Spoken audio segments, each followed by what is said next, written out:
du chef d'État. C'est une situation de fait qui est désormais officielle. Le capitaine Ibrahim Traoré, chef de la junte burkinabé, est le président du Burkina Faso dans l'attente de la désignation d'un président de transition par des assises nationales. L'annonce a été faite à la télévision nationale par le porte-parole du mouvement patriotique pour la sauvegarde et la restauration. Le président du mouvement patriotique pour la sauvegarde et la restauration assure les fonctions de chef de l'État, chef suprême des forces armées nationales. Il est garant de l'indépendance de la magistrature. En cas d'empêchement du président, ses pouvoirs sont exercés par le premier vice-président et le cas échéant par le deuxième vice-président.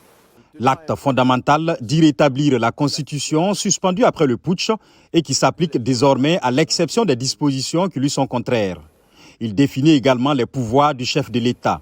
Le président du mouvement patriotique pour la sauvegarde et la restauration est garant de l'indépendance nationale, de l'intégrité du territoire, de la permanence et de la continuité de l'État, du respect des traités et accords internationaux auxquels le Burkina Faso est parti.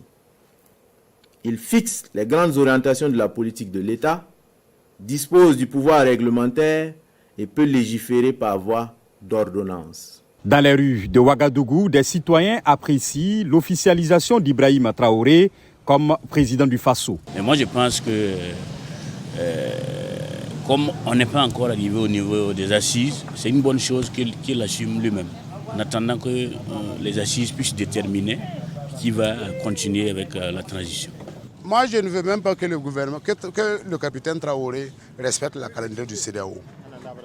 Nous, on ne veut pas du calendrier de la CEDEAO. On ne veut pas la CEDEAO. Le capitaine Traoré a reçu mardi une délégation de la CEDEAO composée, entre autres, de l'ancien président nigérien Mahamadou Issoufou, médiateur de l'Organisation ouest-africaine pour le Burkina.